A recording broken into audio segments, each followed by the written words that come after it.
Esselamu Aleyküm ve Rahmetullah. Değerli Müslümanlar, değerli Qaraşa bacılarımız. Gəlin inşallah, gəlin size bir şey göstereceğim. Sürpriz Allah'ın izniyle. Gəlin bakın. Yayın ki buranı tanıdınız. Bu evimizin eviydi. Elhamdülillah biz çekmiştik. Fragmentleri göstereceğiz necə olduğunu, harada yaşadıklarını. Bu dayımız çok pis vəziyyətdə yaşadılar. Demək olar ki, daxma yaxşıdır, süperdi bu evin yanında. Daxmadan da pis vəziyyətdə yaşadılar. 2 tane övladı vardı, uşaqları xəstəydi. Ya zəhmət olmasa baxın. Deməli inşallah biz bu ərazidə Allah'ın izniyle gördüğünüz bu ərazidə ikintiyə başlayırıq. Yəni yaxınlaşın zəhmət olmasa. Bu dayımızdan Allah razı olsun. Gəlib de təmənnasız iş görməyə, Allah o əməyini itirməsin, Allah əmiyə, ailəsinə bərəkət versin. İnşallah ki burada Allah'ın izniyle ne olacak?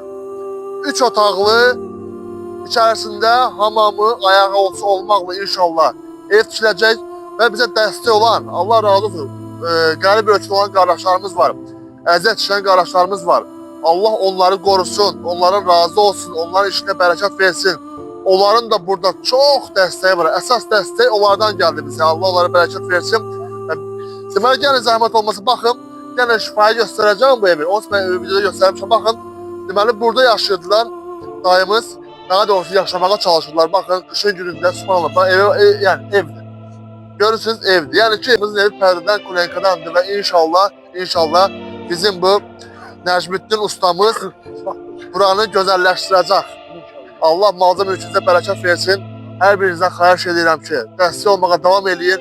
Çünki bunun elə digər proseslər olacaq, evin içi olacaq. Bəli, Allah razı olsun ki, bir çox qardaşlarımız var ki, bir çox şeyi bizə hədiyyə eləyir, əlhamdülillah. Amma hədiyyə əlavə olaraq da bura müəyyən qədər xərc lazımdır. Hər birinizdən dəstək gözləyirəm, bu axar sədəqədir. Axar sədəqənin nə olduğunu mən qeyd eləmək istəyirəm qısaca olaraq. Yəni siz dünyanızı dəyişsəniz belə, bu evdə yaşayan insanlar sizin üçün daimi dua eləyəcək və bu evin içində olan ibadətlərin sizin üçün də xeyri olacaq, əlhamdülillah. Yəni ömür boyu ki, burada neçə nəfər ailə qalacaqsa, sizin üçün savab yazılacaq. Dayı, bir dənə gəl zəhmət olmasa, gəl, ustamız da düşsün inşallah. Dayı, nə demək istəyirsən bu dəstək olan insanlara və yenə zəhmət olmasa nə bir dualarını çatdır inşallah. Allah hər dəqiqə köməkləri olsun. Amin, Allah razı olsun. Hoş Nə qədər neylim desələr də, yenə də Allah onlara həmişə dəstək olsunlar. Amin. Ustamız da təmənnasız gəlib. Allah razı olsun. Çox yerə biz ağız açdıq, subhanallah. Yəni zulüm oldu biz. Ama dayımız gəldi, Allah razı olsun. Təmənnasız inşallah bu evi tikib dayımıza təhvil verəcək. Allah. İnşallah. Hamınızdan dəstək gözləyirəm. Esselamu Aleyküm və Rahmetullah.